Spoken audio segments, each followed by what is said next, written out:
Well, do a cheers to get like a Cheers to get us started. yeah, get her started, get her going. Well, do the quick intro, the 10-second intro. Got Mr. Luke Vernon, or Savi too, as some might know him. Fire pull. Fire pull. Incredible pull. Quite a fishing legend, a pro golfer almost. That would be nice. And now a financial banker. So been around the world. That's what we're doing. Well, world traveler. Got to throw that in there. That's Well, maybe not world traveler, but pretty traveler. continental America traveler.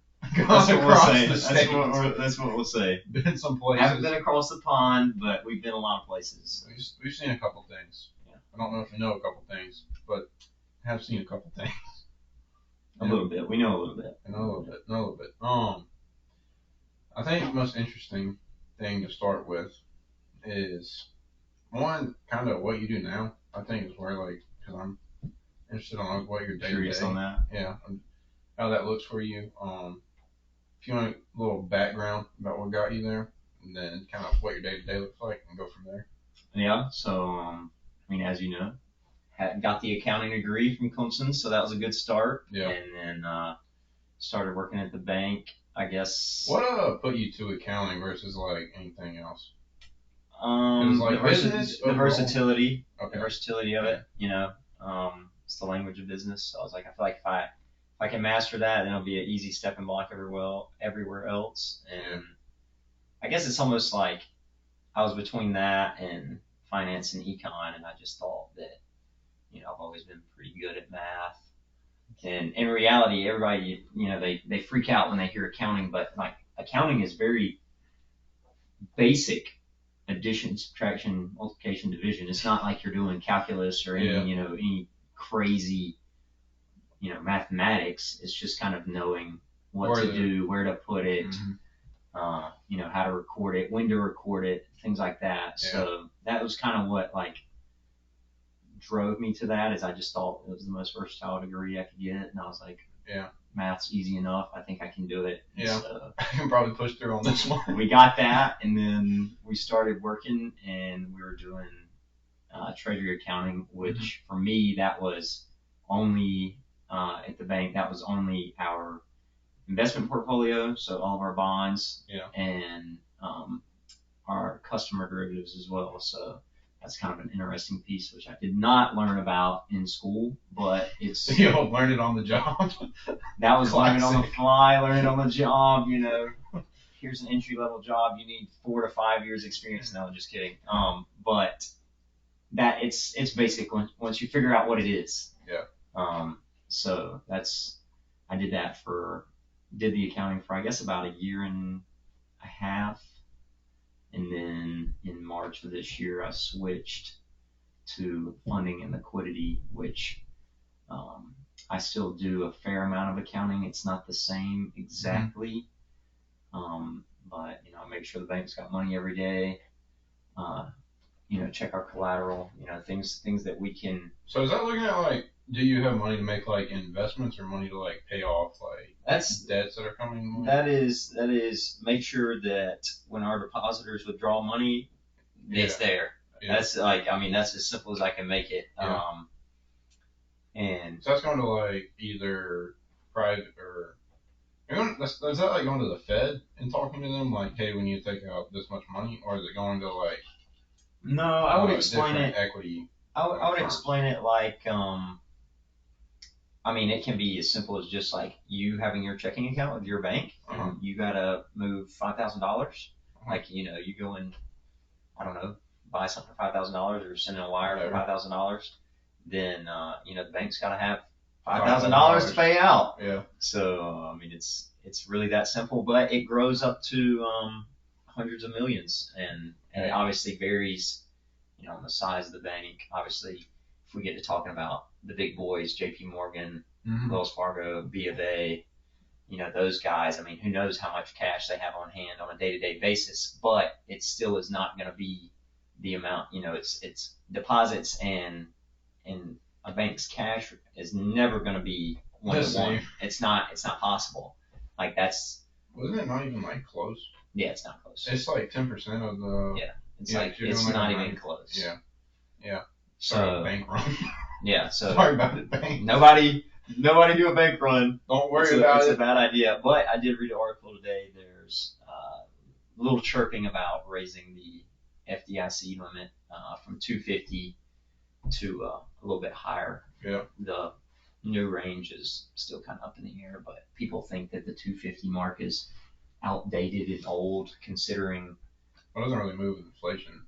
And like, didn't 250 get like made in like depression? Isn't that like? Yeah, I don't know when it exactly was, but that was kind of part of their argument. Is it was so long ago. It's like Definitely, it's not going up by 3%. yeah, it's like okay, we can get on our phones now and Venmo people Yeah. $10,000 at a time. I think we need a little more You're not cut. So that was kind of what that is. But the only thing with that would be like how much money people are actually keeping in the bank, because it's like normally if you're keeping 250 in the bank, that's not going to be doing anything unless you have some type of amazing account, a fund set up, I guess. Yep. But to me, otherwise, I don't think average Joe's keeping. Well, the argument is like for smaller businesses and like smaller private businesses, like so like mom and pop or like stuff above mom and pop. I mean, you can think about it like construction or restaurant chain, like local restaurant chains, that got locations around here that have to pay a tremendous amount of employees. Yeah.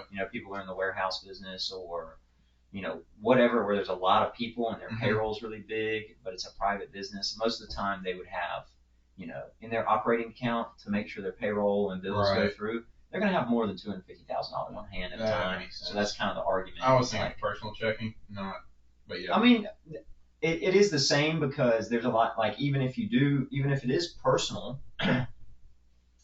if you, make $1 million and you go and put it in a checking account, you're like, well, if the worst were to happen, then I would only have 250 left over. So there's ways that you can kind of. It's a low ball number. Yeah, there's ways you can mitigate that risk. Sure. But their argument's just kind of like it's outdated.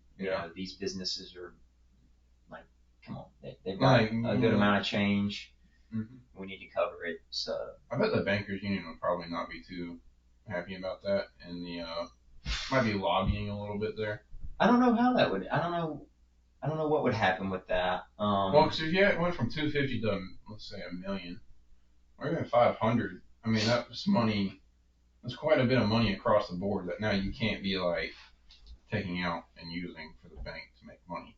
Yeah. Like well, all of a sudden you just got whacked. For us, it's there either way. So like, if that comes into the 250 right now, it comes into play when the bank is insolvent. So that's the least of your concern. Yeah, that's the least of your concern. So yeah. So if you get to that mark where the bank can't pay you out and Silicon Valley Bank type situation occurs, then kind of just count your days. Like I'm not sure how much help you can get. So I hope you've diversified and mitigated risk. Spread your money out, things like that. So I don't know how. I think there's two sides to the coin. I think some banks would be like, this is smart, as long as they don't have to pay for it. Well, that's always the thing. As long as I don't have to pay for it, it's a great idea. Correct. As long as the U.S. government has to pay for it, it's no problem. If the bank throw it on top of the debt pile. Yeah. Just toss it. Yep. Add it into the budget. So that's what it is. And then the other thing I do with the funding and liquidity is interest rate swaps, customer derivatives, and that's just basically in short, I'll give you a brief example. If you have a $100,000 loan and we're going to give you a floating rate because banks don't always love fixed rate loans. Now, say what a floating rate is. A floating rate's like there's a index you can Google. For example, the most common one is SOFR, SOFR. It stands for Securitized Overnight Financing Rate, I'm pretty sure, funding rate. And it's just kind of a metric. It's like broad, like this isn't only for the banks in our region, or it's just a much broader index that's tied to the market Yeah. So there's more consistency. Mhm. And so you'd have that index, and then the bank obviously would attach a spread To make some pluses and minuses on because it. they got to make They money gotta on make it. You know, it's So- a business. So you have that floating rate loan. Mhm. You don't want it to be floating rate. So you're like, what can I do? And we're like, hey, there's this thing called an interest rate swap. We can put a swap on your loan, which is technically a totally different thing. Like you have your loan over here, and you have your swap over here. Okay. Okay. And when you enter into a swap, you are going to pay Mhm. the fixed rate, which is you'll lock it in. It's a market driven thing. So you're Yeah. going to have the SOFR plus the spread, and then depending on the characteristics of your loan, 100 grand, 5 years, 25-year AM, or 5-year AM, whatever it may be, then that's going to drive your fixed rate depending on the day, market conditions, etc. We'll be on the phone. We'll check the market. I'll say, hey, Dylan, you want to lock in at a 6, a flat 6? And you're like, yes, I want to lock that in. Okay, so then you're paying a flat 6%, just like you normally like on a fixed rate loan, and you're receiving the floating rate cash flows. So you're paying and you're receiving, and they're offsetting. Mhm. Now, they're not offsetting totally to zero at the start. Yeah. Okay. There's going to be a difference if your swap is in the money, then your fixed rate is lower than your floating rate. Okay. So there's that difference there. We are going to pay you. Where it gets complicated is when we trade this swap with you, Uh-huh. we are also on the phone with the street, which is other banks, Whoever. and we are making a trade with them as well. So it's going back to back. So it's a total like zero sum game. But what that does is you're going to make your loan payments on your floating rate loan just like normal, Mhm. and then after the fact, the payment that you made between your fixed and your floating rate leg, Mhm. let's just say it's $5,000, Yeah. and you have a $10,000 loan payment between your interest and principal, that would be totally wrong. That's neither here nor there. This is just an example. We're just walking through the steps. It would come in. It was a misinput. Yeah, misinput. It would come in and it would lower your effective payment down to $5,000. So you're paying like the rate you're getting is the fixed rate because of that swap coming in. So it's an attractive thing for both businesses and the bank. Because if you're in the business with the floating rate and you want to fix it, you can fix it. And the bank, we like it because the floating rate aspect of it, on the loan, it mitigates interest rate risk. So it's kind of a Win-win. it's a pretty good deal. So when you're on are you calling up people on the list, or is it people that are put in I guess what's the clientele that's going to? It's just anybody who gets a loan. Well, not anybody. Most of the time it's larger loans. Okay. Because banks don't want to fix a rate on a large loan because interest rate risk comes into play. Like right now, rates are going down. So in reality, you would want to be able to fix a rate right now because they're going down, so you want to be able to stay up high. Yeah. But when the inverse happens and rates start going up, and they get up in the 8 or 9 range, and you've got this fixed rate loan stuck on your balance sheet at 5%, that thing's giving you heartburn. So, but most of the time, like I said, it's larger loans, it's larger customers. So a lot of commercial real estate projects, 10, 20 million, things like that. So developers coming in would be I would say 98% of the time it's businesses. Okay. And probably 50 or 60% of the time it's real estate related, maybe higher. So that makes sense. Some big bucks there. Yeah. Some larger dollars. Yeah. But it's an interesting concept, and it's kind of fun to talk about because not a lot of people know it exists. No. And when you hear the word derivative or swap or something you get people with scatterbrained. Like when I first heard the word derivative, I was like, oh geez, Holy God, because this was not my pluses and minuses. yeah, Wait a minute. when I did derivatives like in school, that was COVID, so I don't remember anything from doing derivatives. So. Yeah. But it's a pretty straightforward concept once you understand it. I feel like it's one of those things that once you do it, like. And there's multiple types of derivatives too. So like the interest rate swap is not the only one. Adds on to the funness of. I think banking in a whole is just more like a mystery behind the doors. Like unless like you actually are doing it, it's kind of like, well, here's my money, and that's about where that transaction. I'll tell you that for most banks, it is just a constant move of trying to match the market and make sure that you are paying the least you can for deposits while maintaining or growing and getting as high as you can returns on your loans. So ROI. That's the game. That is the game. That is it. ROI. That's all we care about. Yep. What's the return going to be? So that's banking in a nutshell. That's what I do in a nutshell on a day to day. That's pretty interesting. How much do y'all like hold like property, like mortgages, like foreclosures? Is that like a big part of what y'all like will look at? I couldn't tell you. I don't know how much. That plays into it. Yeah, I don't know any numbers or percentages I could give you on that. So. Yeah, I just think it's kind of interesting on like because like the investment side of all that's going on, like you have your own department. I imagine there's several other departments going on at the same time that are all trying to do whatever it is. Yep. So it's kind of it's interesting fact. It is pretty funny. People are just trying to make money. It is pretty funny, I'll tell you that, and it can get a bit more complicated than it maybe should, in my opinion. But it's definitely a good place to learn, and there's like a lot going on, and you can learn about a lot of different credit products per se, because I mean that's what a bank does, is they just sell money. Like that's the whole that is their product. That is the so that's kind of it. Dollar bills are what they're about. Literally. I think now to go back to a little bit more of a fun side.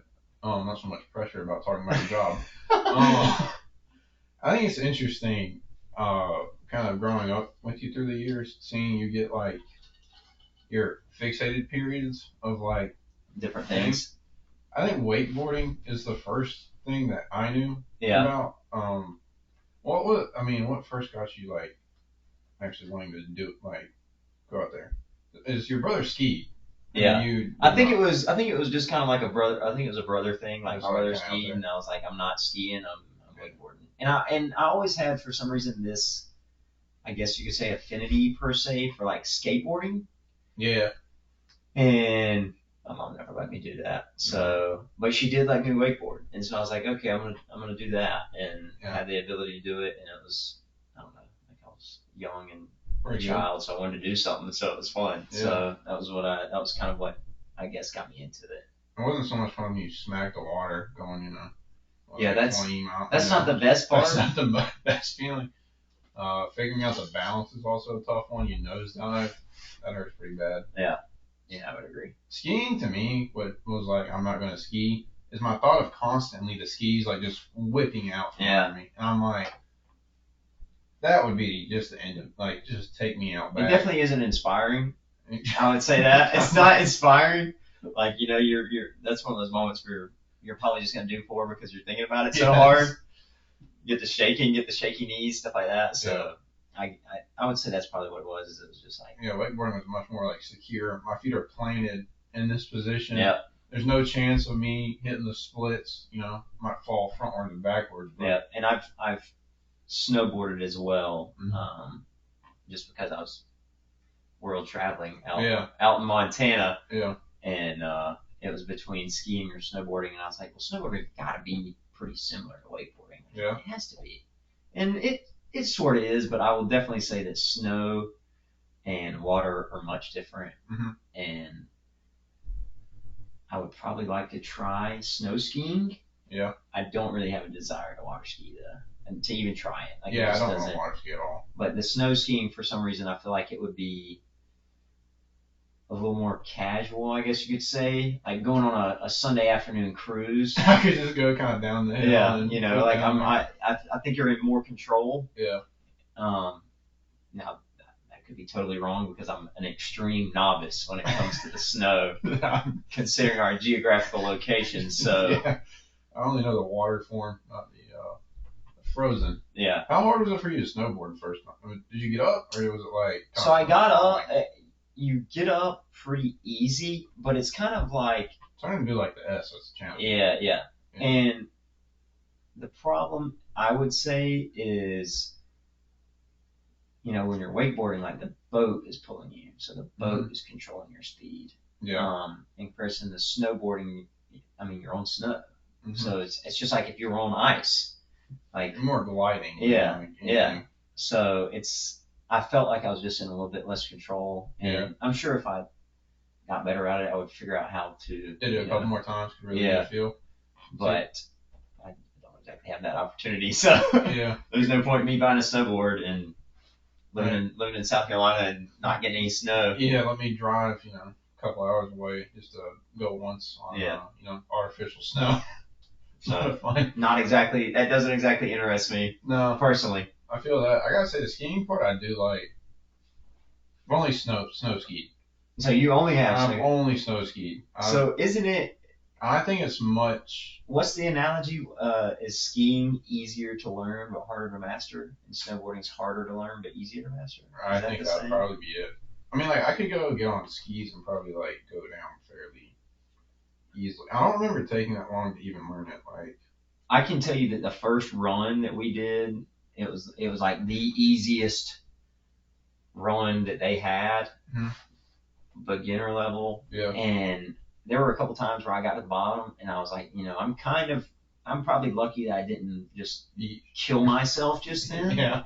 Because that was way steeper than what I consider a beginner level run. Yeah. So, but that was at the first ski slopes that we went to, and then we went to a different location. They had a better beginner. You said Montana? Yeah. Montana, that'd be pretty cool. Yeah. See, I've only gone around here to Boone, so it's not like. See, I've never done that. Now, I wouldn't go up there again. The last time I went up there, I think I was. Let's see, I was dating Keely, so I had to be above. I don't know, maybe 18, and.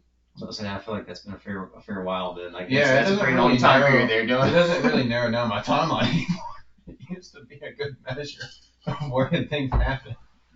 Now it's kind of like, that didn't really you got farther away from the zero. Yeah. But anyways, we went up there, and it was just like, it's so crowded up there now, and it's so icy. Now, and like, there's so many people that can't ski or snowboard. Yeah.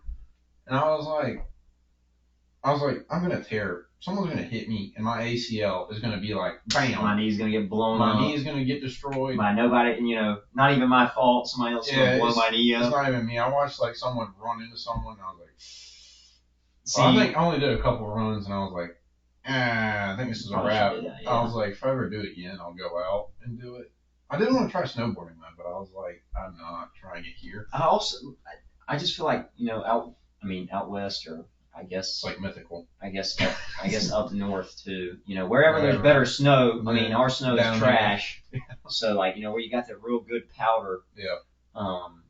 That good stuff. I feel like that's probably a big difference because as you've been to Boone, I haven't, but I've always thought no offense to anybody who's listening, if you like going to Boone, that's great. That's great. I'm glad you enjoy it. But I've always felt like you're just probably snowboarding or skiing on ice. I don't know if that's the case. Yeah, so when you gotta make that S, you gotta hit that turn, kind of hook the snow doesn't really kick up. No, so you'll hit some spots and it's just you hear it the ice crunching underneath you and it's just gliding. Yeah, and it's my ski's about to just flick out. So if you're in the powder, you can. Yeah, if you're in the powder, you can do that cool thing where you kick the snow up. That's pretty dope. But when you're on ice, it's I have very limited. When you hit ice the first time, I mean, you eat it. Yeah. Because That's probably a pretty. You go from I'm having an amazing time to That's probably a pretty traumatizing experience. You yard sale. Yeah, that's probably a traumatizing experience. Yeah. Because then you're just gonna be like, "Where's the ice?" Every time you're going. Yeah, you're just waiting for it. You don't know what's going on. You just bust it in front. Everyone on the ski lift's looking down on you, and it's like, man. The worst part is when you're a kid, you don't get ski poles, and so when you wipe out, you just have to like figure it out. Like kind of like because you don't have anything to like get momentum, so you're just like get shuffling, running in place. Looks like a baby bird or something, baby duck. It's like, what's this moron doing? Yeah. Yeah, that's a pretty rough part. Yeah, but it would be fun. I would like to go out west. That'd be a fun trip. I recommend. Yeah, I bet. Another thing after that was fishing. Did that for a while. I did love. I think fishing. Still love I fishing. I don't think do it as often though. I don't. It's just kind of being by the water, I assume, like already out there, and it's like. Yeah, and I mean, I don't know. Once again, it's something to do. And I thought it was fun. I don't even know. I just feel like you get the little bit of adrenaline when the fish gets on. Yeah. And I guess once I started playing golf, it kind of dissipated. Yeah. I unfortunately am one of these people that I don't think I can have a lot of hobbies. It's just like I've got one hobby. And you really stick to that hobby. Yeah. Yeah. And sometimes that's good and sometimes it's bad, but I think once I started playing golf, and that was just what I cared about. I didn't really, like, I used to come home and watch bass fishing on YouTube and watch the tournaments and all the stuff, learn about it and et cetera, and then I'd go out and I would do the same thing. And then I picked up golf, and it was kind of the opposite happened. So well, I did the same thing, but with golf. So getting into golf, I think that's going to be the most interesting part. So you go through high school. Well, you played basketball and you played sports throughout childhood. I'd say. I played basketball. Basketball was 5. Yeah. When I started playing. But I also played probably like Pee Wee football. Played 2 years of Pee Wee football. Probably T-ball or baseball.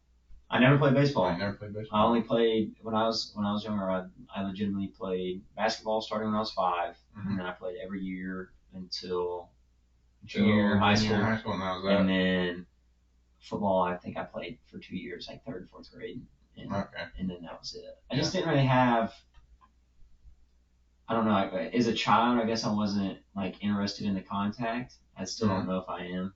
Yeah. So and now with some people who's like brains are going to soup, maybe I'm like, I dodged a bullet with that one. But sometimes I watch football and I'm like, man, like that's pretty cool. That's pretty cool. That would have been sneaky. So, but that was the only 2 sports. I really don't even count that I played football just because it's such a short period of time. So yeah. But basketball was it. Like that was eat, sleep, breathe. Yeah. That was it. That was what I did. So. So then you go to playing basketball. Junior year, don't make team. When do you pick? I didn't even try out. Oh, you didn't try out? No, I didn't even try out.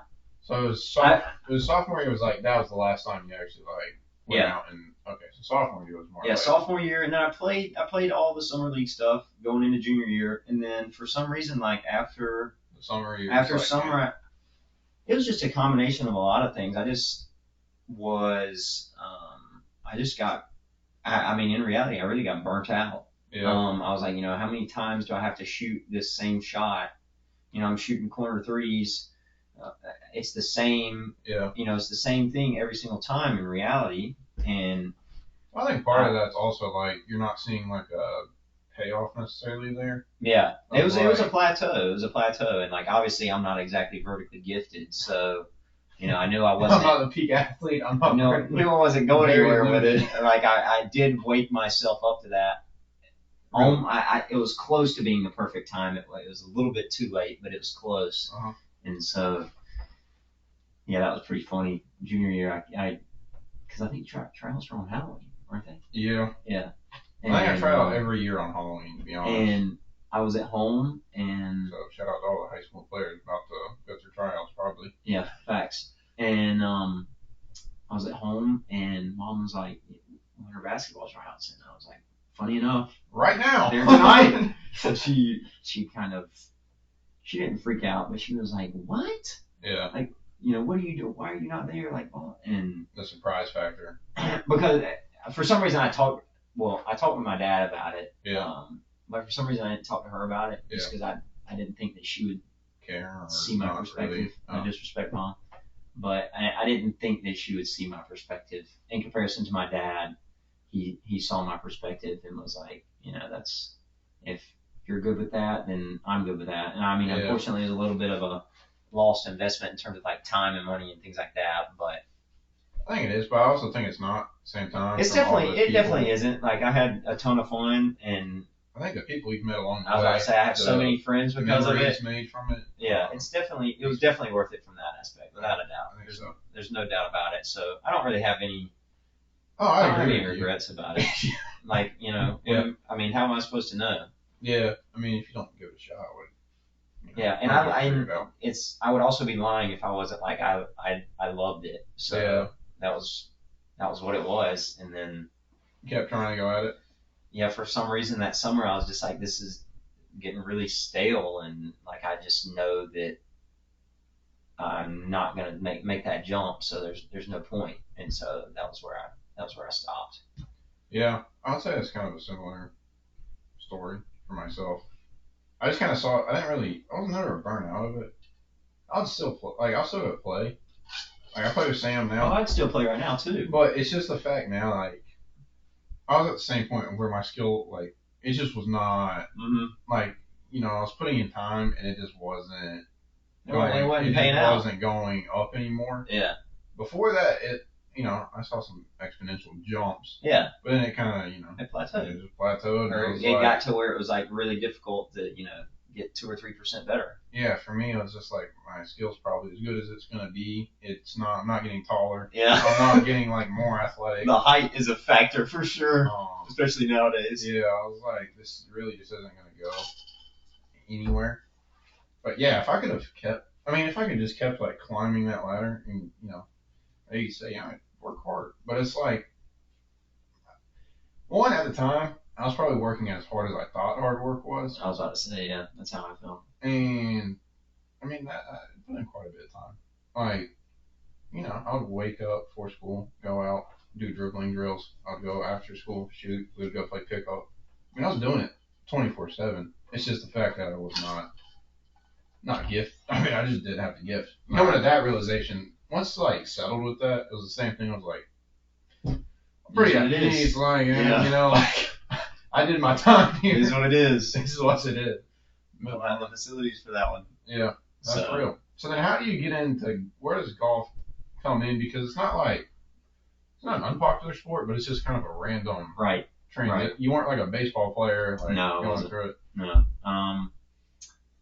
So I really wish I could remember the exact moment where I was like, I want to play golf. Like, I want to start doing this. I mean, when I was a kid, like when I was younger, from when I first remember watching TV to when I was in high school, like I remember watching the majors. Yeah. And I would always, for some reason, when the majors were on, I would go and get a club and like hit balls in the yard. Yeah. And I guess at first I thought like the barrier to enter was a bit steep. You got the driving range, you got to go out there, like you got to get in front of people. Like it's a bit of an intimidating thing at first. Yeah, it's kind of like going to the gym for the first time. For sure, yeah, that's a very good comparison. It's like, all right, you're gonna go bench press in front of everyone. Yeah, but you're trying to hit a golf ball. Yeah, it's a very good comparison, and I guess I just started watching it more and more, and I think I kind of realized that I had a decent natural movement at the ball, and that was kind of what propelled me or like inspired me to actually start playing. I was like, hey, this is probably a pretty good sport to start playing, and I got my first set of clubs, so I stopped playing junior year. So for like Christmas, Christmas time. Yeah, Christmas, I got my first set of clubs, and I hit my dad found this guy who's selling like 1,800 golf balls in like 5-gallon buckets on Facebook Marketplace for like $100. It's an insane amount of golf balls. Quite a deal.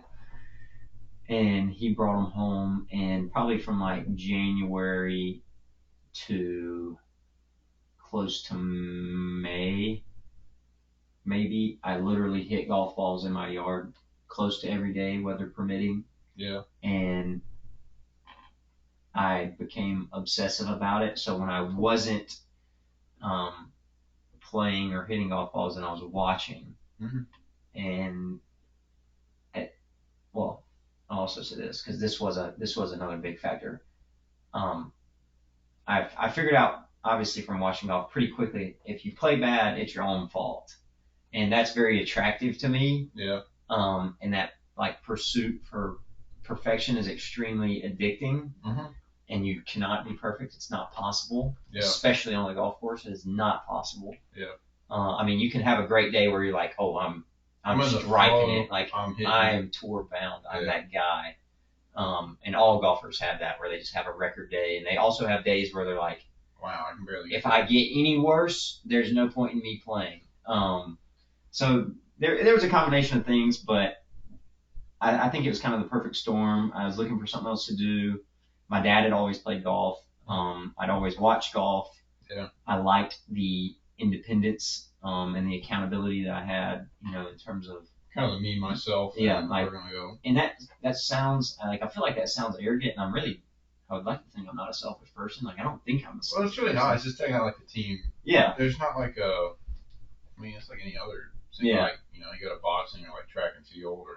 Yeah, it's you. Like, it's you versus you. Like, it's you versus a competitor, but it's mostly like, did you prepare? Yeah, did you perform? Did you perform? It doesn't really matter necessarily, what. Yeah, and so that's, I think, kind of what started it, and then my dad got me a junior membership at Furman, and I wore that thing out. I probably cost them far more money than it cost for me to actually get that membership. Like, I want to say the membership was like, this is going to sound insane now, but I think it was like $1,000 or $1,200 at the time.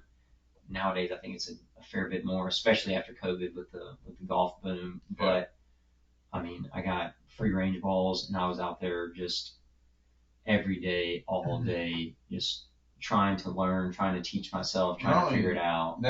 Weren't you recording like your swing? Oh yeah. Like, so bad addicted to that. It's not only like the obsession of like, I'm just hitting a ball. Yeah. It is like methodical, like.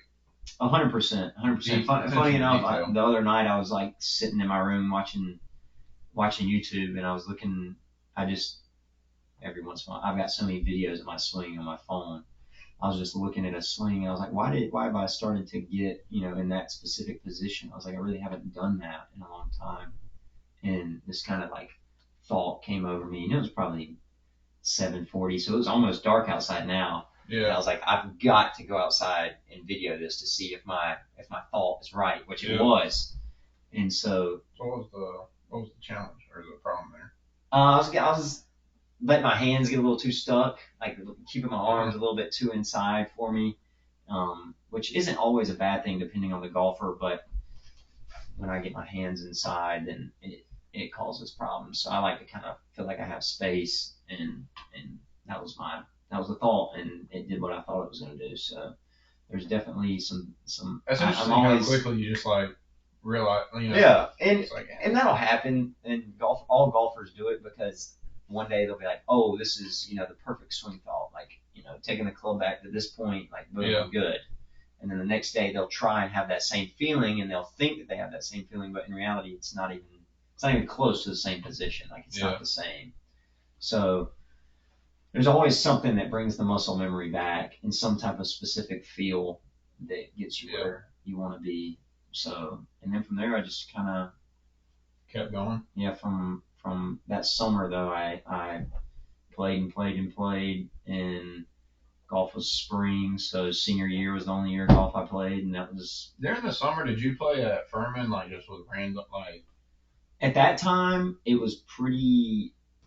I don't want to say calm, but it's not nearly as busy as it was now. So like, I could go and hit balls, and I could play 18 and I could be by myself, and then I go out in the afternoon and they pair me with somebody. So it kind of vary in comparison to nowadays. It's like if you go out there, you're most likely getting paired with somebody just because there's so many people trying to play. there's so many more golfers now. It's crazy. Like the things that COVID has done for golf is actually crazy. But I think that's an interesting point to like your kind of story of you might say you're late, but really you kind of got perfect timing to pick up a sport. Yeah, I did. Before like 100%. Everyone else came to it. Yeah. Because you kind of hit it right, like a year, almost exactly before, you go That's into. True. Yeah.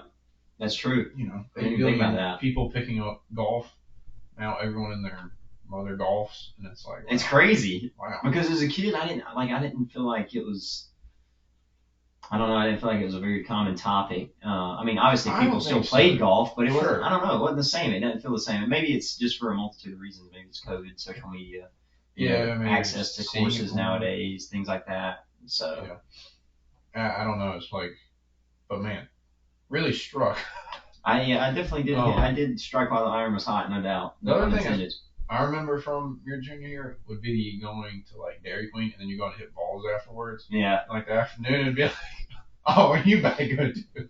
It's like, I'm about to go to some balls. I'm about to go to balls. That was all I did. Like, yeah. I mean, I went to school and I got done. I left school and I went and played golf until it got dark. I mean, a typical golfer story. Like that's what I did. And then in the summer was the same thing. I'd get up and I'd go play and I'd play till it was dark, and that's what I did. How good were you seeing like the progress, like kind of? Yeah, I was. And, you could see through the summer. You were like by the end of the summer, you're feeling pretty. Good. Yeah. Just for like, so, the start of the very first golf tournament I ever played in was in high school, like senior year. Yeah, that's good. Only year I played. I think the high school experience of golf is interesting. Only year I played. Like? The very first tournament we played was at Furman. I want to say I shot like, it was either like 89 or 92. It was not good. It was bad. And our very last tournament prior to state was, funny enough, at Furman. And from there to the last tournament prior to state, so we only have one tournament after that, I went from, maybe I even shot higher. I don't know. I want to say I'm in the 90 range. Either 89, 91, 92, somewhere in there. I ended up shooting 79 in that last tournament. So there's a tremendous amount of progression. Yeah. And obviously golf, I can't go out there and shoot 79 every single time, but just to be able to have that ability to do that from that time period, like it was very gratifying, and I could see it. So like it was there. Seeing it on the scorecard probably helps. Yeah, it does. Yeah. It feels good. Yeah. I gotta say, what is golf practice in high school? Is y'all just gonna play at like the course? To be honest, so we wouldn't play at Green Valley. Like Green Valley was the course. Oh, so that's like there. I don't know why it's not Furman, and maybe it is nowadays. I doubt it. Probably because it's a college or something. Does Green Valley give like a membership or like a funding? No, they just. Well, I guess you could say they do give funding because they just like, here's some money balls, go play 9, and it's just like, oh, here you go. Yeah. Which that's fair. Like, we'll take it. We'll take handouts. Yeah. And there's not a tremendous amount of golf courses in the area in reality in comparison to other parts of the country. Like I feel like Greenville needs some more golf courses. Obviously, that's going to be quite a biased. That's a little bit of a challenge. Biased opinion. Yeah. I don't know. Not to mention there's a ton of homes being built everywhere. And Pebble Creek's course. Pretty sure they tore that whole thing up to put in new subdivision. I think the subdivision's going where the golf course was. I believe. That wouldn't surprise me. But so we played there, and it would depend on the day. Most of the time, though, it was like, get done with school, go to practice, warm up, hit a couple balls, maybe putt a few, chip a few, and then go play 9 with the rest of your teammates, and then we'd play, we'd come back in, and that was it. Who's the coach for it? Shepherds. Yeah. Dude, but is it like crazy? Didn't know no disrespect to Shepherds, but did not know very much about golf, if any. He's just there for the But it was fun. Oh my lord, it was fun. Bonus. It was fun. It was so much fun. What was the best time there? Like, so I imagine it has to be pretty funny traveling, because you have. I was about to say, right on the bus. Yeah. Yeah. Because you have a small group of people. There was probably, to me. How many people were on the team? I want to 10? say maybe less. And then you take, it depends on the tournament on how many you take. Yeah. Most of the time it's 5. Okay. So you got 5 of y'all driving down. Yeah, but when it's like high school matches, we would play everybody. Yeah. So like one high school would bring 9 guys, we would bring 9 guys, and then we would play. And it wasn't like match play style, it was straight play, but the funniest moments were without a doubt probably on the bus. There's 2 moments that are extremely distinctive to me. One time, Sean David let his shirt fly out of the bus, and Shepherds turned around to go get it, and it was hilarious. Shepherds was hot. He was pissed. And then another time I think we played Blue Ridge, and we were on the way back, and something was in the road. Like, I don't know if there'd been a wreck or something, but they blocked the road, so we were like sitting in the bus for a while, and Brody Brinks pulls the window down, and he sticks his head out, and he's like, "Hey, what the hell's the hold up?" And for some reason, like the way he said it, it was so funny. So those are just like the 2 most distinct moments, but it's definitely a lot of fun. It is a tremendous amount of fun. It's just like basketball. Like, there's always the funny stuff that happens with the team. Yeah. So there's a bunch of good times. Yeah. Yeah, that's I understand. That's probably it's one of the best parts of it. Were you close to going to actually go play in state, or were you for the last match? So at Furman, yeah, upper state, they only I can't remember how many schools were there, but they only take so many. Mm-hmm. And we tied. We weren't last, thankfully, but we were not up there. We did not make the cut per se. Mm-hmm. So we were in a playoff with Red School. I want to say it was South Point for some reason, but that feels wrong because they're all the way in Rock Hill. Maybe it was. Maybe it was Palmetto. Those are 2 like. Whoever. Anyways. Tie with someone. And so the 4 scores that count were the 4 scores that went out for the playoffs. So when my score counted, Sean David's score counted. I think this is right. If not, the top 4, I guess, played, whatever. Mm-hmm. Mine, Sean David's, Drew, and Perry, it was a 2v2 playoff. Okay. And so the other team had 4 players, and so Perry and Drew went out. We played 10, or they played 10. Sean David and I watched on the tee box. I think they tied their hold. Sean David and I went out, and then I can remember this so vividly. On 10 at Furman, straight par 4, downhill, sort of short, water in like there's a pond that comes up in the middle of the fairway. And actually, funny enough, my back, I had like a back injury at the time. I had a sciatic nerve issue, and so I was like hitting 3-wood off the tee all the time, and kind of like hitting this like hook draw. Yeah. And I remember I hit 4-iron off the tee, and I pulled it left into the woods, and there's a tree line, and I pulled it over there. But I had a shot at the green. Mm-hmm. And I think, funny enough, Sean David hit his in the same spot off the tee, and the other 2 guys were actually in the fairway. Major disadvantage. Yeah, not a good look. Not ideal. So I proceed to hit like I want to say 7 or 8 iron out of the woods, and I hook it again. I mean, it's not a snap hook. I draw it pretty strong again into a greenside bunker, and Sean David hit his on like the very front of the green, and then these 2 guys, I think one of them hit theirs on the green, and then another one missed theirs to the right, and I had a bunker shot. Sean David had that long putt. I was walking up to the bunker shot. I felt pretty good about my short game at the time, and I do remember Shepherds. I probably will always remember this very vividly. I was walking up to the shot, and I was looking at it. It's in the bunker. I'm getting my club out, and Shepherds is like, just hit this to like 10 feet. And I'm like, dude, what are you talking about? Like, I'm trying to hit this as close as I can. I don't know what you're talking about. Hit this to 10 feet. I'm trying to stuff it. Yeah. And I hit a really good shot, hitting like 4 or 5 feet. I marked my ball. the one South Point, Palmetto, whoever it was, their guy putt. I think he was off the green, so I think he was putt, but I think he was putting from off the green. Mm-hmm. He putted, he left it. I think it was probably a little bit outside mine, 6 feet or so. Then Sean David putted, and he almost dropped a bomb. Like I'm talking about, it did the horseshoe on us. He almost dropped a bomb for birdie. So he tapped in, made par, and then I can't remember the order in which all it happened, but basically I made my par putt, and I was pretty excited about it. And I think one of their guys made par, and then the other guy made bogey, and that was it. So we beat them, and we ended up going to state. Unfortunately, they did not. Whoever that was, I'm sorry. I hate that for y'all. I can't even remember. I don't know why I can't remember what high school that was. Can't remember the name. I just know they were red. I know they were red. I'm 100% positive about that. I don't know if it was Palmetto, South Point, or Powersville, or whoever. I don't know. Yeah.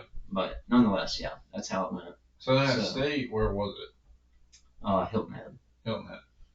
The state. So it's you four that went down and played.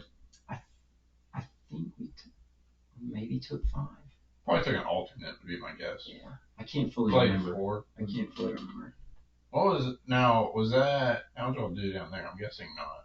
We didn't do good. I couldn't even remember. I imagine down there you'd probably play some teams that are pretty, people that are pretty raw. No, the kid I played with the first day, I could find him somehow on Instagram, but he played for South Carolina, and I was like, see, dude, like me and you, like you and I, we're not in the same league here, buddy. Like you've been playing for eternity, and I have not. Yeah.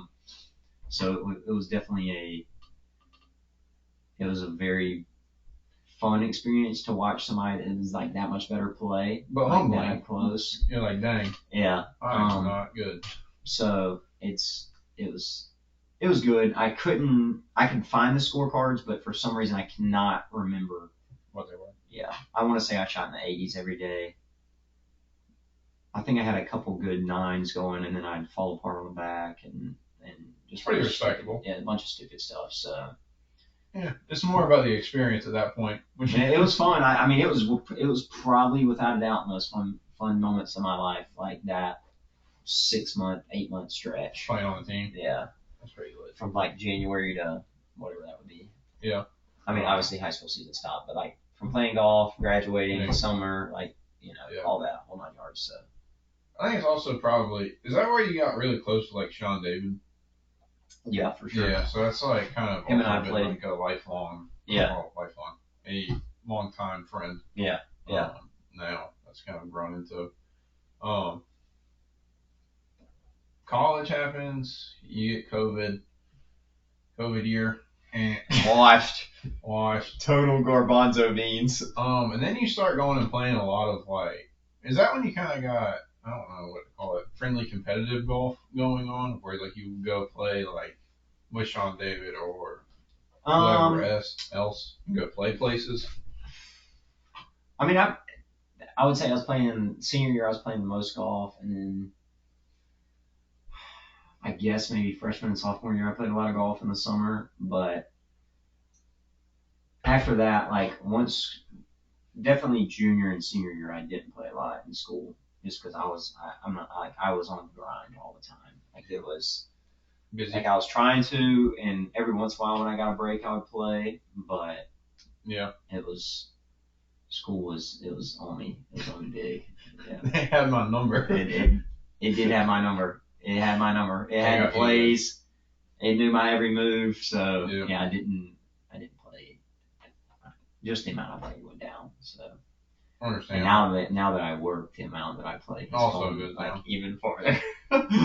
Yeah, which is not good because I have fears for when I have children. So really is worth your time. Yeah, have kids and a wife and a job. Limited time to go play golf. Probably just gonna liquidate the clubs at that point. Yeah, might as well. So I don't know how much time you're getting on there. Yeah, but we'll see. Hopefully not. Is there some courses you want to go play like before? You kind of have to. I don't want to say hang them up, but is there some places you want to go? I mean, in reality, I do think I'll play forever. I probably would never sell my clubs. Obviously. Well, I don't think you'll not play forever, but I mean, you're probably gonna go play like. There's a tremendously long list Is it kind of like across the states? Like go to Yeah, but there's a lot of them that are in the southeast. But there's a lot of them. I mean, I have to say I think probably the best golf is in the northeast. Surprisingly, considering they can't even be open for 3 to 4 months out of the year, depending on how far north they are. Yeah. But it's just better. Like the weather environment in the spring, summer, and fall is just better. Like we can still have hot springs and hot falls, and obviously we have super hot summers, and so it's difficult in reality to maintain a really pristine golf course. And depending on the types of grasses and things like that, you can do different things. So there's a long list. I would say you got to pick like three. Three? Yeah. This is really hard. I always rule out Augusta. Everybody always like Augusta. That's the only one. That's obvious. Yeah. That's obvious. Okay, Yeah, like everybody's gonna play Augusta if they could, so that's obvious. So we're ruling out Augusta. Augusta's out. Like that's, of course. Mm-hmm. I would say. Because you played in California. You played Pebble. Played Pebble. Played Spyglass and Spanish Bay, which that was insane. Like it's just insane. It is like another world. Out there, love to play Cypress, and love to play Pine Valley, which is in New Jersey. Those are the 1 and 2 ranked golf courses basically in the world, and definitely in the United States. They they bounce back between a couple different. There's a handful of courses globally with Cypress and Pine. They swap the number 1 spot, every pretty other year. Constantly up there. So I guess I would say Cypress and Pine Valley. Well, I need something unique. Something interesting. Probably Freer's Head. Where's it at? New York. Okay. That'd be pretty nice. I mean, that'd be pretty beautiful. There's a lot. There's so many. What's a West Coast one then? We'll put Cypress Point at West Coast. All right. In Northeast, we'll probably put. Is Cypress Point? It's on the same 17-mile drive as Pebble, so you can literally drive around and see it. Okay. It's a stone's throw. Oh, that's cool. It's pretty interesting that both those are like. Yeah, there's I think 5 courses right there in a very there's I think there's actually 6 in Monterey. It could be more. I know there's Pebble, Spyglass, Spanish Bay, Poppy Hills, Monterey Peninsula Country Club, Cypress, and then the Muni out there. What is it called? Pacific Grove, maybe. Which that's got good views too. Monterey is a pretty beautiful place. Insane, without a doubt, insane. Like the trees, the sky, the water, everything. It's mind blowing. Sounds kind of dorky. We should go there. Go there again. Go to the aquarium there. Oh, I believe it.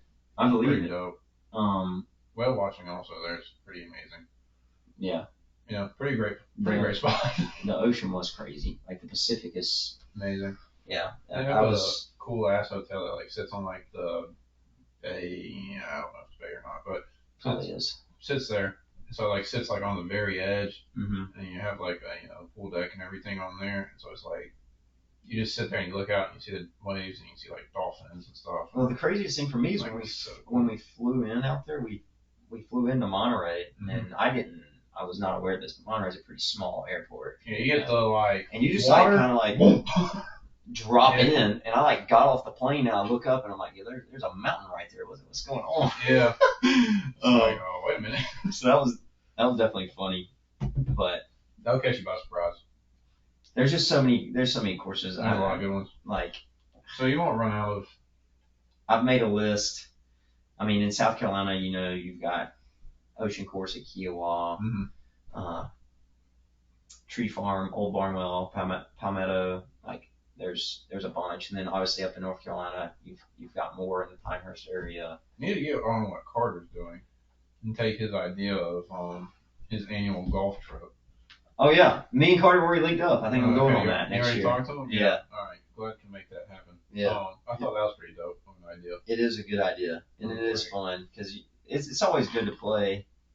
Obviously not just with your buddies, but like go and play somewhere different and see different places. But I'd have a really hard time picking one on the East Coast. Picking an actual one to like. I want to play another one on the West Coast is LA Country Club. I think the architecture on that course is crazy. Honestly, that's the unique part about golf courses is like the design aspect of them. It's really interesting. Like I would not say I'm a golfer any means, but from like a visual aspect and like design, I find it pretty interesting. It is. It is because like you obviously have a plot of land, but like the plot of land most of the time, unless you're in what I refer to as a neighborhood golf course, which is just like left, right, left, right, left, right, straight, left, right, straight, left, right, straight. Most of the time you've got some, changes in elevation that you're dealing with. The topography's moving, like, it's and you're kind of, you need to mold the golf course onto the land. Yeah.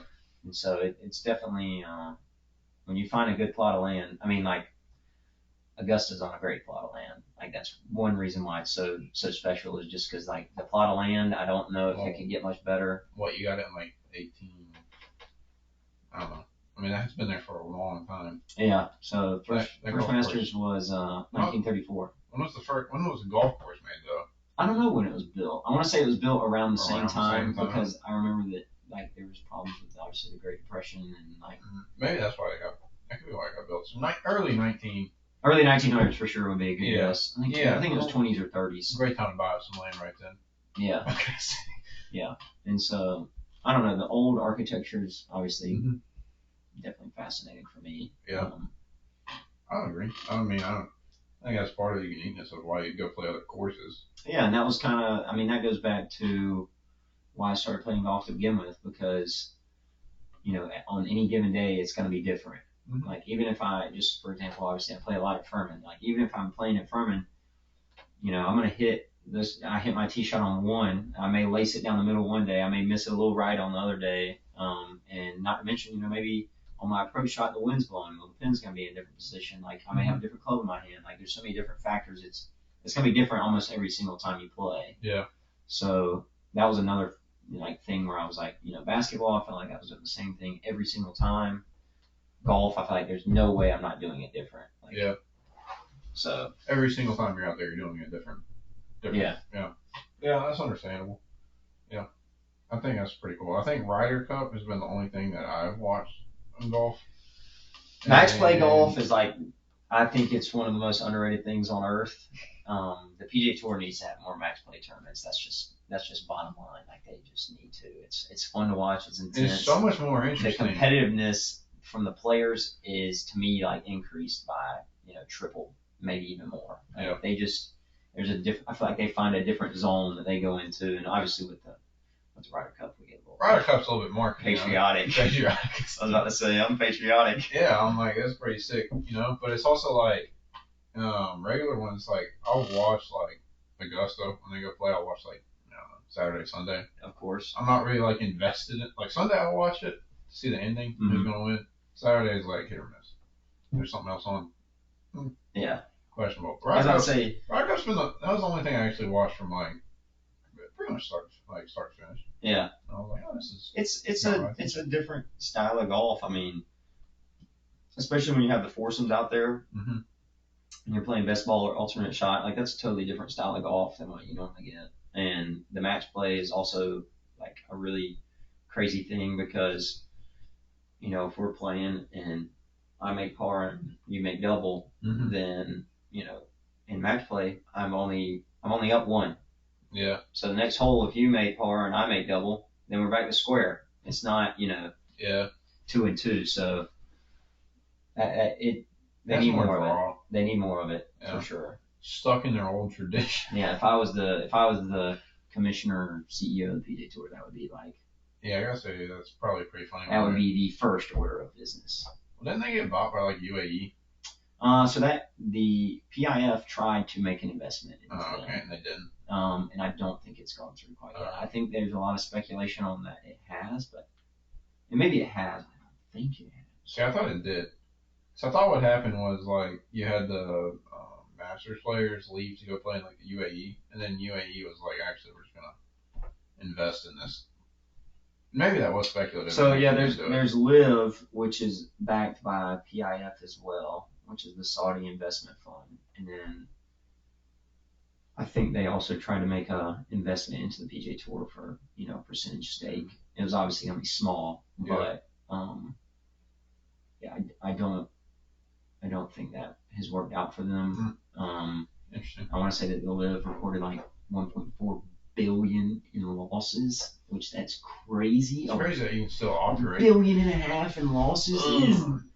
So, Scoot. But in my opinion, obviously, like all those immigrant countries are just trying to diversify their portfolio away from oil and gas. They're like, I think so. They're trying to branch out from the EV cars. If the governments around the world are going to force people to drive EV cars and all of our oil goes to zero because nobody needs gas anymore, then they're like, how do we make our money elsewhere? So now they're in the Premier League and trying to get involved in everything else. So in my opinion, Live was a bargaining chip more than anything. They were like, how about this? We're going to make a league and we're going to say it's for making worldwide golf or more exciting or whatever it may be. But in reality, I think that they were just like, let's make this so the PGA Tour gives us an offer to, we'll stop running Live if you give us a cut. And so that's my opinion. But something was talked about behind the table, or behind the door. Big dollars over my head. Not. They didn't talk about it in my room. They didn't talk about it in my house. If they did, I would have given them some advice. But because they probably could have. I mean, they have a lot of star players. I mean, they could. I think they could get it to pull if they just did some things a little bit differently. I think the whole 54 holes thing is number one, a bunch of junk, and then like let's be a little bit serious. Like we don't have to be super serious, but like let's get a little bit more serious. When your slogan is golf but louder. Questionable. I'm not sure that's going to hit home with everybody. My great grandmother, who just passed away at 101, she was still watching golf on Sundays. Okay, she's not turning on Live. Yeah. So. Yeah. I kind of think of it as like the Happy Gilmore too. Yeah. The company that's trying to make like a new golf. No offense to Live. That's kind of how I pictured them. Yeah. It's like, all right, let's have a spinning green. It kind of is. I mean, yeah. It's like, just like, okay. What is this? What is this? The carnival? Yeah. No. Yeah. So that's golf, nonetheless. Tangent. Yeah. That was a tangent. That was a long. That was a big chunk. World traveling, continental traveler. Yeah. What's the most exciting place you've gone so far? And what did you do there? I couldn't. Being very biased, Pebble. Like the weather was insane. I got extremely lucky with how good the weather was. But I could understand where if I went and the weather wasn't as good, I would have a different feeling about it. Nuts. Montana was also insane. Just the snow and like the size of everything. Like the mountains are big, the lakes are big, the trees are big, the valleys are super deep. Like it's just. I don't think you realize the size of like the mount. Like you say the mountains. You're not gonna be like, oh, the mountains are really big. Yeah. But until like you see it like in person you're like, wow. Yeah. I am small. Like I can imagine going to Everest. I don't want to climb Everest, but like I can imagine going to Everest and like looking up and somebody being like, yeah, that's the top, and I'm like, okay, yeah, that's cool, that's good enough. That's pretty close. I can see it. So positive. The other thing that's crazy is like seeing. I don't know if they have redwood trees. And I don't think they do. They didn't, but they have cypress trees, and so like it is a very cool looking tree. It's not the redwoods because they're obviously not as big, but they're a very cool looking tree. Seeing the redwoods is something that's extremely like. Yeah, I'd like to do that. Humbling. It's like, wow, that tree's been here for quite some time. And it is big. He's been around the block. Yeah. He's been around the block for a while. I'm like, that guy's gone through some stuff, and I mean, it's crazy how like. I mean, you couldn't even get like, I don't know, it'd probably take like 5 with like my wingspans to get around a small one. Yeah. And it's like a baby one. Yeah. Yeah. And it's like, I would like to see that. That would be cool. I'm like, those are crazy. And then you see the biggest one ever, the like general, I can't remember the name of it. I don't want to say it and it'd be wrong. It's like a square footage of a Yeah, house. it's like a small home, and it's like, how is that a tree? Like, how is that possible? Yeah. Yeah, but those are pretty crazy. You went to, a fan of Vegas? I'm a big fan of Vegas. Vegas was fun. Okay. Vegas was fun, but Vegas was like I think Vegas is kind of touristy. that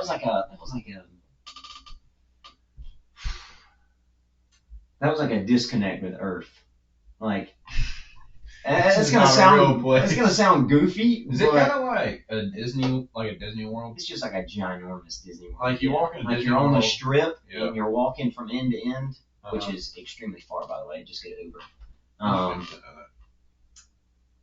It's like there's just no grass, and they have like a couple trees, and like you see the trees, but everything's planted. Everything's brown too.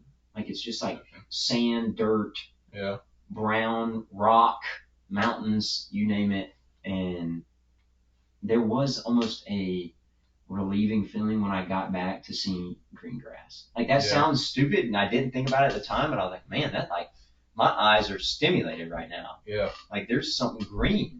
And so I couldn't imagine living out there, but Vegas was a tremendous amount of fun. I really do enjoy Vegas. But, I mean, Vegas is Vegas. Yeah. I see how people get stuck out there. Very easy to just, funny how that gambling addiction came out of nowhere. And yeah, they'll get to you. Now I'm going to be here. They'll get to you for sure. Never gone to Vegas, but I don't know if I will or not.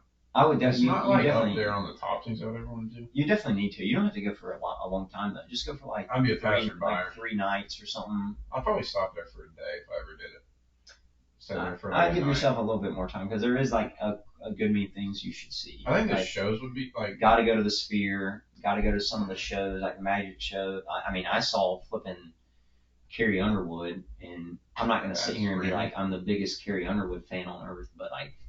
That was a pretty dang good performance. Like I'm not even gonna lie. See that coming. Hand up right here, Carrie Underwood, fantastic job. So, I definitely recommend. You just gotta see it in the size of the hotels.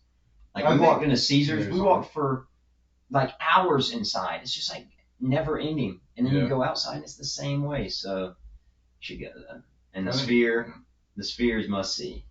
Did you go into the Sphere? Mm-hmm. So like. Do they have it like open to where you can just kind of walk in there? I don't think they do, but so we did it's called like a Mission to Earth. It's a very Disney, like I got Disney vibes from it. So it's like Soarin'. Like that, yes, extremely good comparison. But they obviously used the Sphere, whole thing. And it's really crazy and like the perception because with Soarin', you obviously you're like up hanging, flying. Yeah. Person you're just sitting down in the Sphere, but everything is so like 3D and like the size feels so real.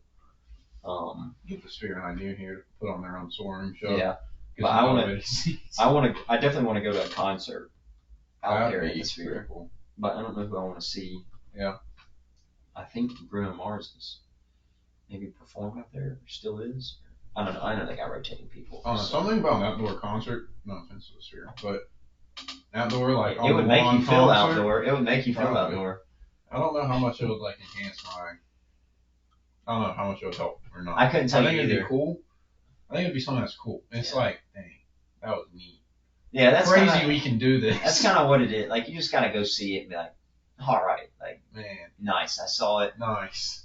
This wasn't possible. Let's move on. 10 years ago. Like I kind of feel like if I went to China and saw the Great Wall of China, it would be the same thing. Like sick. That's a big wall. That wall goes a far way, man. Like that thing's crazy, and then I'd be like, all right, we're done. All right, I walked on it. I feel pretty good now. I could be wrong, but I don't have any plans on going to China. I don't either. I know that's not really. I like to go to Europe, but it's not like priority again. I don't know. It's just like when am I gonna actually go over there? That's the challenge. I don't disagree. I think there's a lot of things in Europe. There's a lot of states I would like to see too. So it's kind of like. Like I like to go to New York. I think that'd be cool. Chicago's my favorite place I've been. See, I haven't been to Chicago. I've been to New York City, but it was only for a couple days. But going back in December, going in December. That'd be fun. Like the first or second week of December. I think New York City. I've come there one time, but I was young. Whatever. Don't really like. I just remember it being like, okay, but I don't know how it would be now. It's like. you know, older. You're grown. I'm grown. Yeah. We'd be going on our own. However, Chicago to me has always felt like never really had like a Bad experience. bad experience. I think there's a lot of good restaurants there. Yeah. It's not really like never felt like unsafe in the city Mm-hmm. or like on the transit really. Right. I'm sure there's experiences like otherwise, but like going to Denver felt way. I'm like, dang, this place is sketchy. I've heard that about Denver. New York, I just can't. I can't exactly speak to it to like make it work. The time that I was there, I think it was like, I think it was 2021. Mm-hmm. It may have been 2022. Yeah. I would say it's still kind of like COVID-esque a little bit. Yeah. Like there's still like a lot of outdoor seating, like on the sides of roads. Yeah. Like that's how restaurants had to do it. But see, I feel like that's really cool though in New York of like having like streets, kind of vibrant streets of like life, like because that's how I want to picture New York. Right. In a sense, I find them kind of like dicks for making like price gouging for like their streets, but at the same time, it's like kind of like New York City. It's New York City. It should kind of be a vibrant place of like people and not just cars like blocking the whole line. Right. Which that's what's crazy like about it. Yeah, it's like a mix of it. It's like, all right, that's a pretty cool idea to like block off streets and like make them into, you know, something. You have like pop-up shop or seating and like restaurants, whatnot going on. I think that's really cool. But also at the same time, I like to be able to drive my car. So like, not a fan of ever being there permanently. I don't disagree. I don't disagree at all. But I'm looking forward to that. So I'll give my updated review on that one. Okay. So love that. We'll see how it is. I like how it's like square. Like it's really cool if you want to go really into like planning. Like I really like that. You go from the bottom of it where it's like all chaotic and you have like I don't know any of the streets names, it's terrible. But the lower side where you don't have the grid pattern. So that's where you had your first like colony come in. That's where it like first originated. So you're building streets randomly and kind of starting to like create New York in a sense. As you progress, they're like, hey, this would really make sense if we went into like a grid-like pattern just to make it easier, like for traveling and commuting. Yeah. And also at the same time, there's also some of like a segregation aspect to it of like they could easily be like, this is the line. Right. Hate that for the broke people to the bottom, broke people to the left. Right. So that was also some of it, but it was really like this is a much more efficient way of doing it. But it's really cool to see it like a map of it like progressing through time. So like seeing it start off and you have like a couple of roads and you see like a picture of like what it looks like. Cool. It's like a mom and pop store. And it's not at all like the skyscrapers you're thinking of. And then you see it kind of elevate. So you have like a 2 or 3 story home and like a business on the bottom, maybe some apartments on the top. And then you get like tenement homes and stuff. Yeah. That start to appear, which kind of rough. Then you like get some, walls for those, so it's not just like a brick building with as many rooms as possible. So like, having people live on top of each other. Yeah, the progression of it's really cool to like see how it works. I think ending on the last note, and I've talked about this with the last 3 people. College football, very interesting time. Big Clemson guy. Yeah. So I thought I'll bring this up. Yeah. What did you think of is it Alex, quarterback for the backup quarterback? Can't remember. That played Saturday. Yeah. Christopher Vazimia. Christopher, I'm way off. Yeah. CV. Yeah. Any thoughts? It wasn't one game, so I, kind of benefit of the doubt here. I'll just say that I did not think that we were going to win going into it. Very low hope. Which is very crazy to say, but I wasn't exactly like very optimistic. Mm-hmm.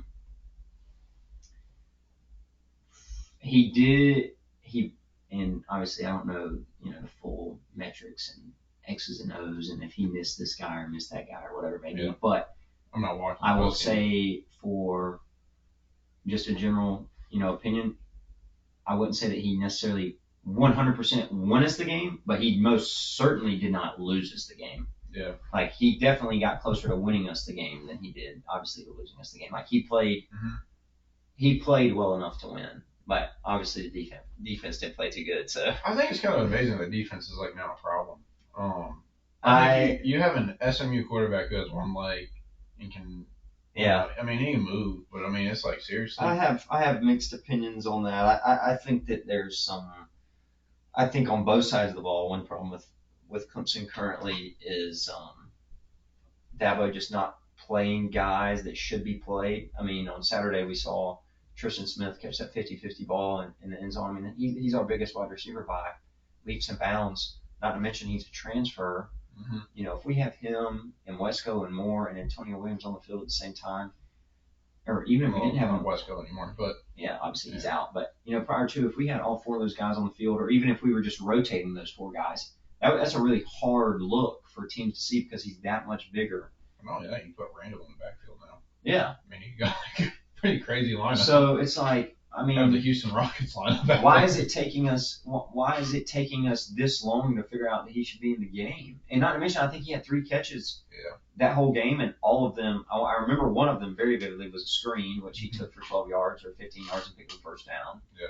The 50-50 ball, and then I think he took another one for a good many, but that was at the end of the game. So you could say that's garbage time or whatever, but it's just like you gotta play him. Get him some reps. Get him out there. You know,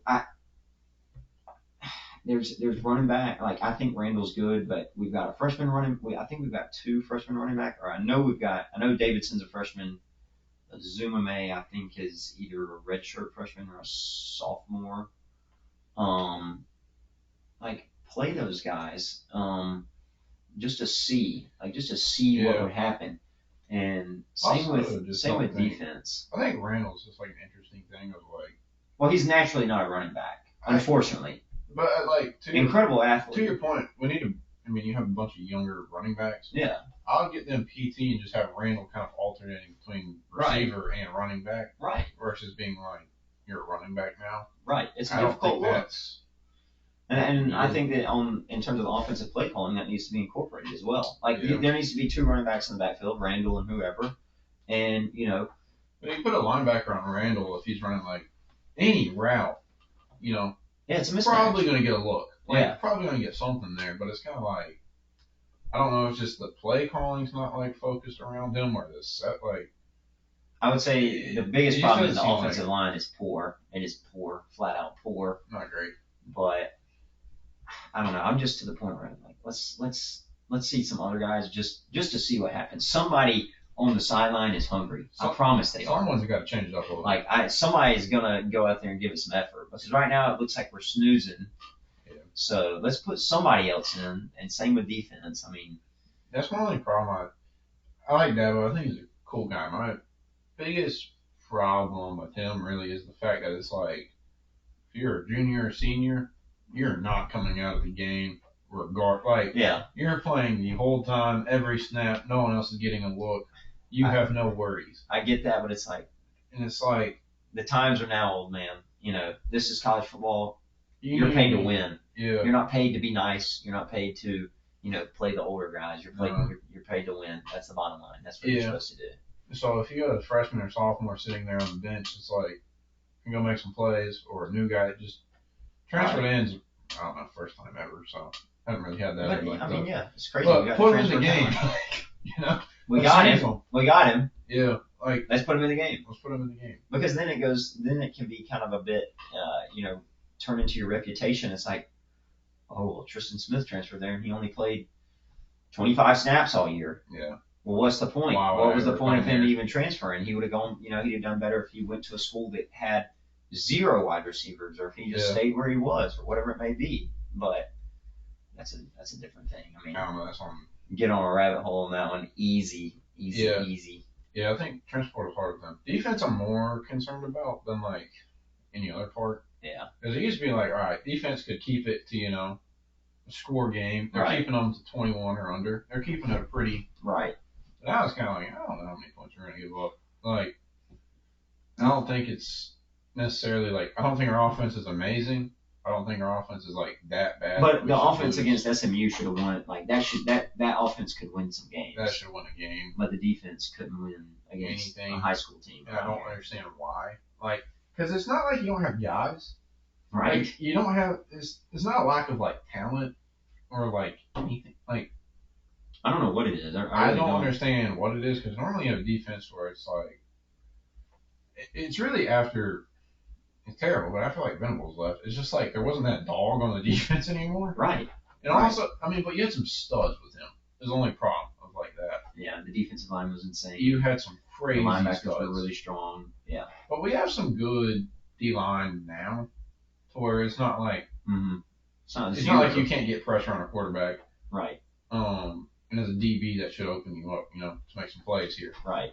But it's just like it's kind of soft. Apparently, and it's funny, like you mentioned that, because I literally think I read this headline like sometime today. I want to say sometime at work, and it was Tom Allen. He was like, "Oh, we can't get pressure to the quarterback because the DBs are so garbanzo, like they're so trash. Like we can't play man, so we can't pressure the offense." And I'm like, well, maybe, but I just don't understand because first and second down we can stop people like that, and then third down it's like we love to give up the chunk plays. It's like we drop back into the most conservative zone on earth. Yeah. And I don't know. That's very infuriating as a fan to watch because like you see them drop back in the zone and then they hit a guy and there's nobody within 15 yards of him, and he's like, how is there a spot open in the zone like that? So how is your zone defense even that bad? You don't want to play man, fine, but like. Man, like at this point, I'm like, let's play man every snap. If we get beat by 55 points, I don't care. Like I'm tired of seeing. Let's start something else with the chalkboard here. I'm tired of seeing dump off passes to the first down marker, and there not being a linebacker within 58 yards of the guy. It pisses me off. Yeah, it's pretty much third down. It's like, well, we're move the chains. Yeah, move the chains is right. Oh, we got a third down. Oh, all right. Unless we're like 3rd and 15, it's like we're good. You get those 3rd and like 5, it's like. And 3rd and 15, we'll still give up. Especially if they're around the 50-yard line or like the 40, where it's kind of like that 4-down territory per se. Yeah. It's 3rd and 15. We'll give up 12 yards, and then all of a sudden it's 4th and 3, and they go for it. Getting it. Of course. Once it's in short yard, just cut the TV off. Just cut the TV. Like it's infuriating. No point. I'm really worried about. I want to beat Carolina, so As any Clemson fan does, yeah. That's gonna be a turd throwing contest. That is gonna be the worst football game unless Cade comes out. Cade's pretty streaky. Yeah. Hit or miss on those games. If Cade comes out and plays well, and South Carolina's offensive coordinator can let Lenoris just play football, then it could be a close contest. Mm-hmm. Just because, from what I've seen, their defense maybe is a bit better than ours, but I think in terms of offense, it's both pretty poor. Like I said, does not look too hot. I think it's going to be a turd throwing contest. I do. Yeah, I think it's not. And it may not be. They may blow us out. It may blow them out. It may be. I don't know, but I do think it's going to be just a. Man, I hope it's a shootout. Palmetto Poop Bowl is what it's going to be called. Like, it's not going to be good. I don't know. After Cade threw a pick on his final drive last year, my hopes are so low. So low. I mean, when I watched him throw that pick, I was like, this guy's a bust. If he goes to the NFL, no chance. Sorry, Cade. Seemed like a very nice guy, but I don't know what it is. Neither team has won at home like the past 4 years. 4 years. I think so. Yeah. Which is crazy. It's crazy. Yeah. So it's pretty wild. Well, thanks for coming on. We'll wrap it up. I don't have a quote to end it. Quote it. You got any good quote to cut it off with? On the spot. Not that. I can't think of anything that's like that. So yeah. Nothing. So I'll end it with to the best. Yeah, to the best. Yeah. See what the future holds. See what the future holds, and hopefully it's the best. I think it will be. I think it'll be the best. Yeah. Call that a wrap. All right. We'll call that a cut.